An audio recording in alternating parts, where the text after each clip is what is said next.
all human beings on this planet, no matter where we come from or what our color is or what our tribe background was, Yeah. lived under a leadership paradigm of domination and intimidation, authoritarian control. We had different names for the same position: chief, potentate, king, emperor. No matter what part of the planet, no matter what you called it, we had a strong guy that we looked up to forever, as long as there's been recorded history, who could do anything they wanted, and our job was to not get caught. We were called subjects, not citizens. Okay. That's everybody's background. Okay. You know the background of the Greek who came up with this idea of democracy. Yeah, it's a Greek philosophy. Yeah. And the Americans who were greedy, really, and saw all this land out in front of them, and the race to see who's going to control this rich, verdant land, while they were subjects to the King of England. Okay. And came up with an idea of how to break away from that king, because it was domination and control, obedience. Whatever the king said went, and if you got caught violating what the king wanted, he could get your head cut off. That was everybody's experience, no matter what your tribe. Yeah. So they came up with this Greek idea. Let's get it out from under the king and give everybody a chance. We'll have a participatory democracy where the people will rule, and we'll have a democratically elected person who will not be a king, but be answer to the people. Right. The whole democratic idea. Right. And they were able to execute that. They came up with an excuse for rebelling, the Boston Tea Party. Under ordinary circumstances, a tax on tea wouldn't cause you to rebel. The tea tax situation just gave them an excuse to execute their plan. Right. But what they didn't know, and I used to be mad at it, but I'm no longer mad at them, because they were doing the best they could with what they knew.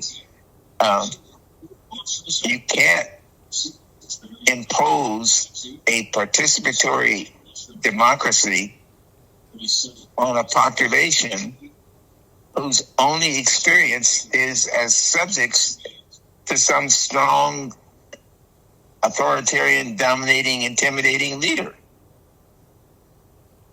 So they didn't know about that, so they didn't address that.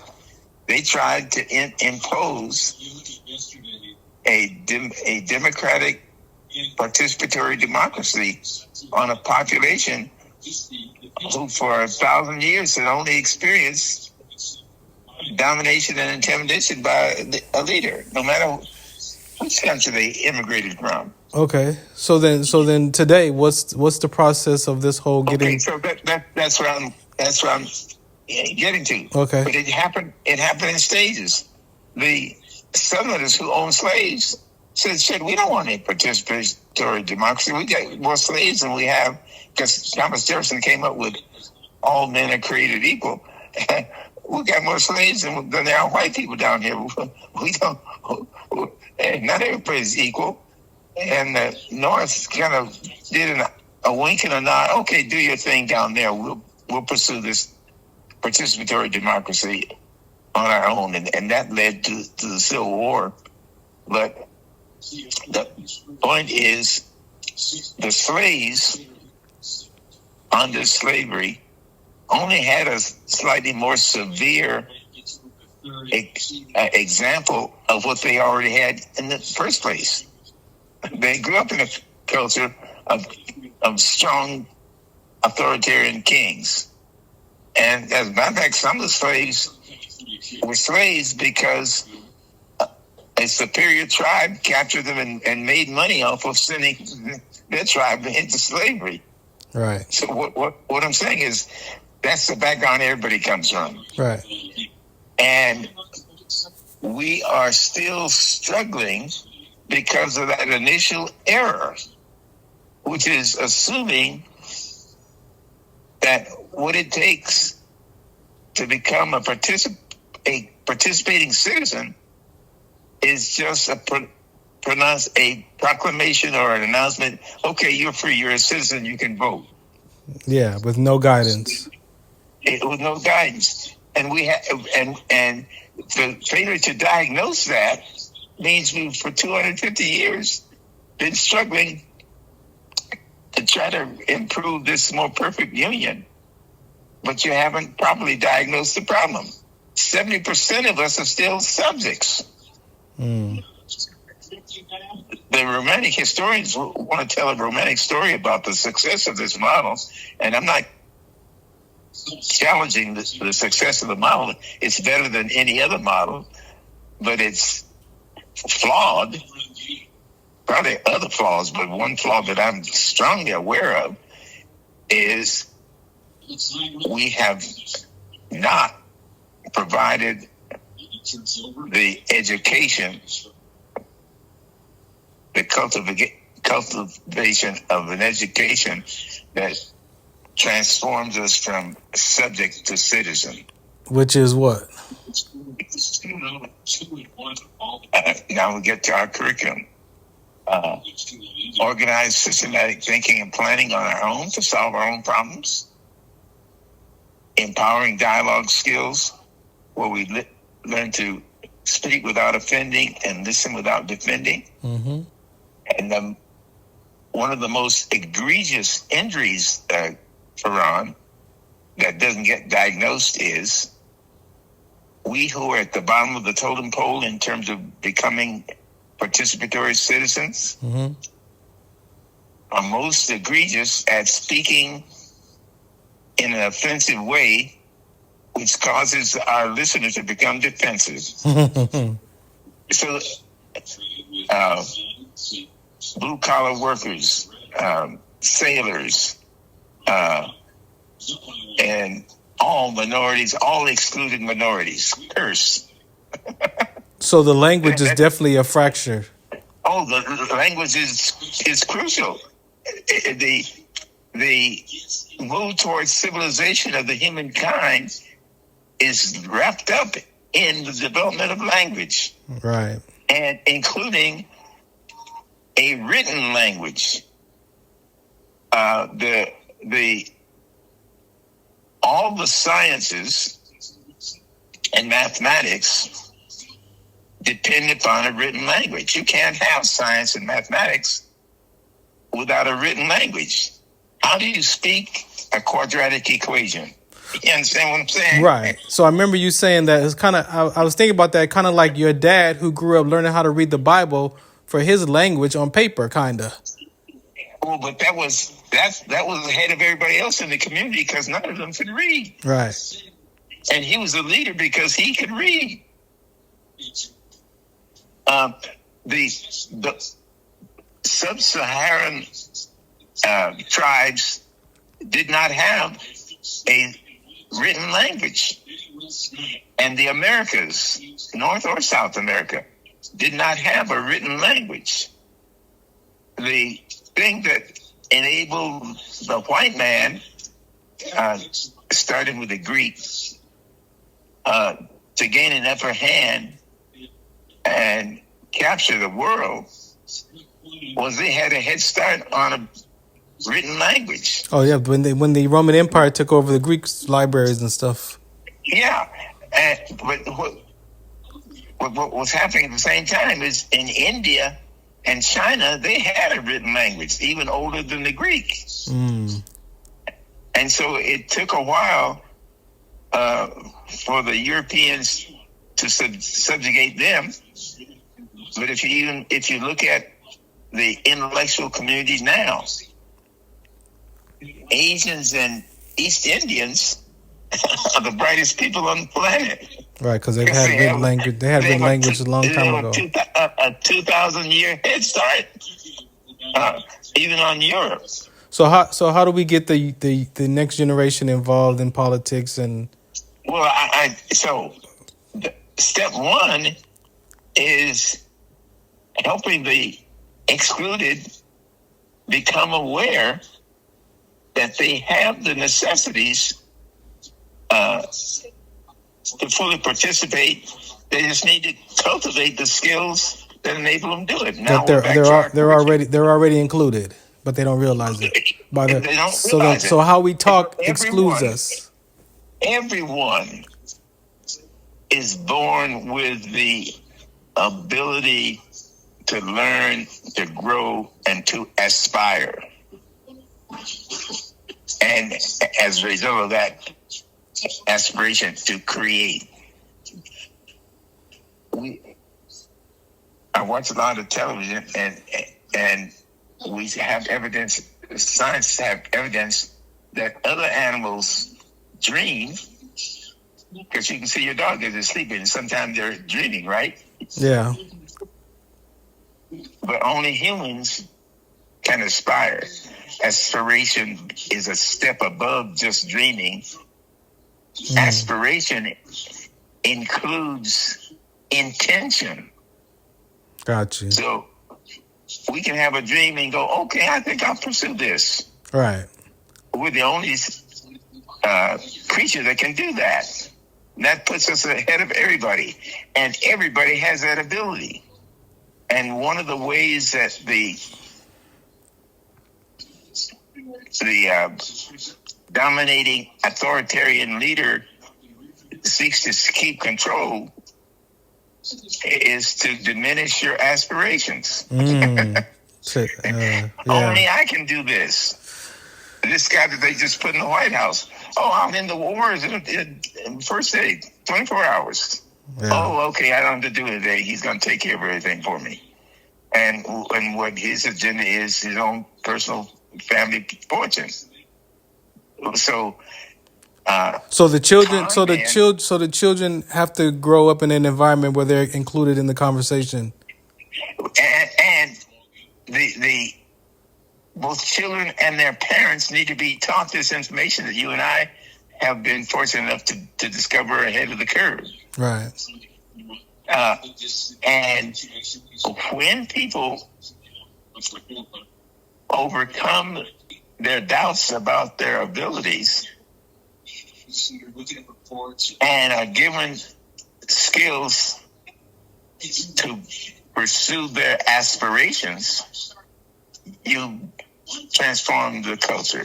Yeah. So then it doesn't even really determine or matter about the democracy conversation at all anyway, because I'm gonna find myself, I'm gonna include myself in the space regardless of who's in charge or whatever the systems are in play. And how I include myself is I have an aspiration and I see an opportunity for me to pursue my thing. No matter what that system looks like. Exactly.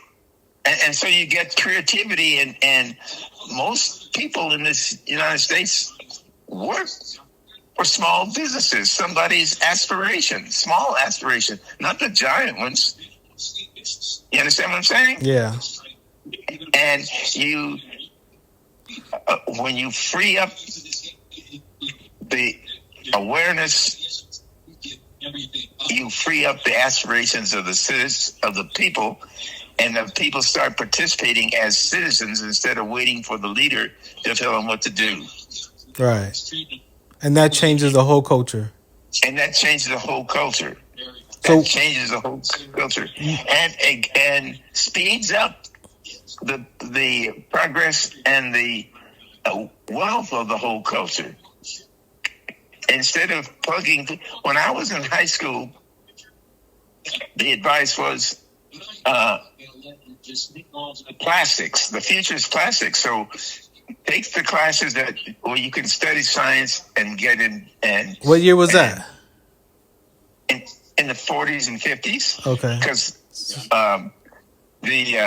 plastic forks, plastic spoons, cups, all that was being developed. They didn't exist until the 40s.